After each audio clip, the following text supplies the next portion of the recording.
സക്രിയാവിന്റെ പ്രവചനം 2-ാം അധ്യായം 5-ാമത്തെ വചനം. എന്നാൽ ഞാൻ അതിന് ചുറ്റും തീമതിലായിരിക്കും, ഞാൻ അതിന്റെ നടുവിൽ മഹത്വമായിരിക്കും എന്ന യഹോവയുടെ അരുളപ്പാട്.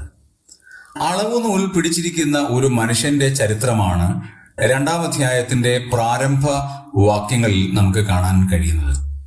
യെരുശലേമിനെ അളന്ന അതിന്റെ വീതി നീളവും എന്താണ് എന്ന് നോക്കുവാൻ പോകുന്ന മനുഷ്യനോട് പറയുകയാണ്, ദൈവം ആ യെരുശലേമിന് ചുറ്റും തീമതിലായിരിക്കും, ഞാൻ അതിന്റെ നടുവിൽ മഹത്വമായിരിക്കും. ദൈവം ഒരു പട്ടണത്തിന്റെ നടുവിൽ, ഒരു ദേശത്തിന്റെ നടുവിൽ മതിലായും തീയായും ഇരുന്നാൽ ഉണ്ടാകുന്ന സംരക്ഷണ എത്രമാത്രമാണ്. തീയായിരിക്കുമെന്ന് പറഞ്ഞാൽ അശുദ്ധമായതിനെ മുഴുവൻ നശിപ്പിക്കുന്നതാണ് തീ, ശുദ്ധീകരിക്കുന്നതാണ് തീ. മതിലെന്ന് പറഞ്ഞാൽ വലിയ ഒരു സംരക്ഷണമാണ്.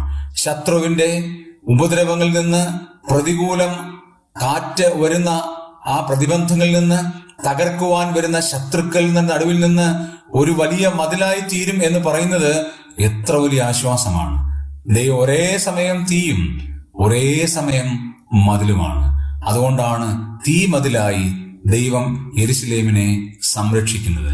യെരുശലേമിനെ മാത്രമല്ല, നമ്മെയും സംരക്ഷിക്കുന്ന തീ മതിലാണ് ദൈവം എന്നുള്ള കാര്യം തിരിച്ചറിയുക.